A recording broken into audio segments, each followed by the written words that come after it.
extremists nowadays. It's weird to want to be free and not want to be ruled by corrupt people. Now, one of the biggest things we face is the technocracy.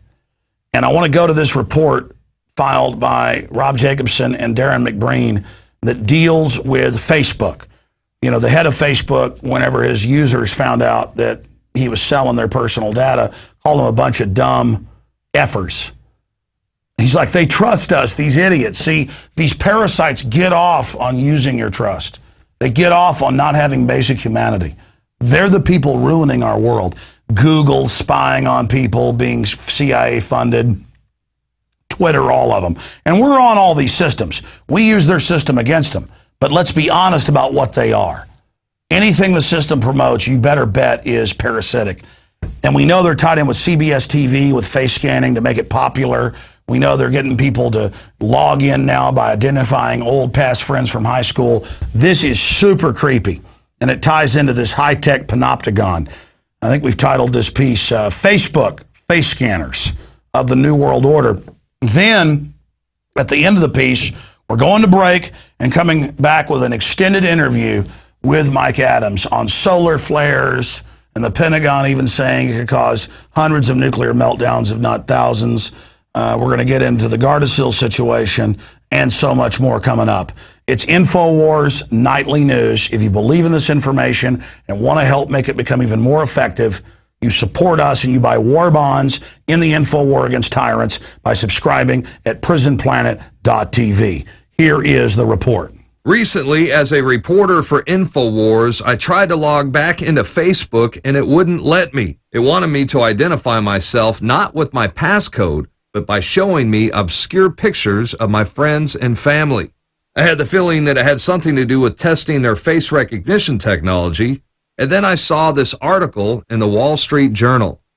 We know governments are quietly using face scanning cameras on street corners and in airports, and they have license plate scanners, but how are they going to get the public to openly accept a surveillance society?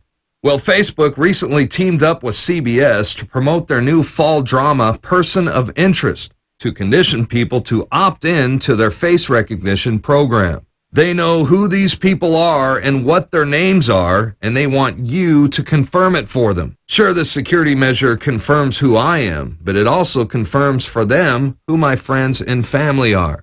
So I went out to the street to find out what people had to say about all this. I tried to log on from a different computer that I never used before, and Facebook prompted me to say, look, we want you to go through a series of face recognition. The questions and like showing you the pictures of your friends and stuff. And they want you to identify all those pictures of your friends. I guess that's just a privacy and like more of a protective measure because I know people's accounts get hacked a lot. So maybe they're trying to actually help us out by giving us a little quiz. I think I know what you're talking about, where they show you pictures and it's like, oh, is this person, and you're supposed to confirm it. I think that's really weird. I know it's used as a tool just to make it easier to tag people, but I've never heard of it being used to get you to like get back into your page. You feel comfortable with the fact that Facebook is data mining all your personal private information, including, you know, your friends and family's activities?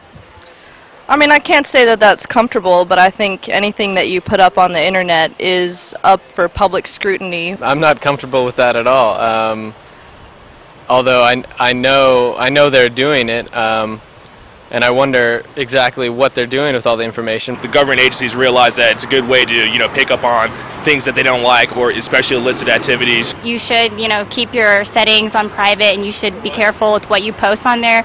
It's easier to monitor people on Facebook than it is to tap people's phones, I think, to a certain degree. Anything you put up on the public sphere, I think, is essentially public information. Just with the internet in general, we are getting more used to like our business being out there and just getting used to, I guess, our privacy diminishing a little bit. I'm just not going to be very informative on Facebook anymore.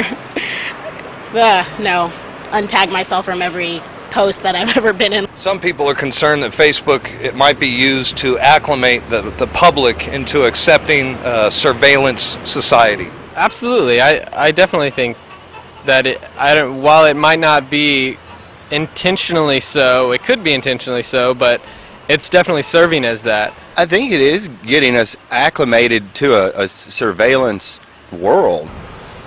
That sounds a bit 1984 and creepy. People are getting really used to sharing all kinds of information, putting everything about their entire life online. We're putting a lot of information in a public sphere, and that information is accessible to anyone. I think it's definitely acclimating people. Who knows if that could be used for good to hold us to a higher standard, or for something else. It's really about what we do with it. I personally love Facebook, and it's just a way for me to keep in contact with my friends who live all over the world. And for anyone to use that for like keeping track of people, I think that's just really creepy, actually.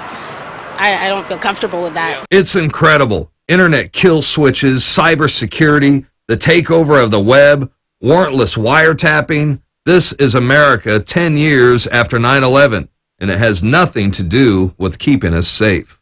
Zuckerman, the owner of Facebook, insultingly called his own users dumb Fs. But worst of all, once you've posted your photos and your personal data on Facebook, they say they own it forever.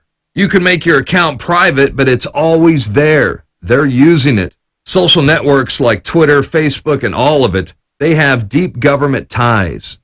Google was set up with funding from In-Q-Tel, a company whose main client is the CIA. As Wayne Madsen reports, the CIA has always used the popular media of the day to push their propaganda. And today we see Facebook expanding their face recognition capabilities.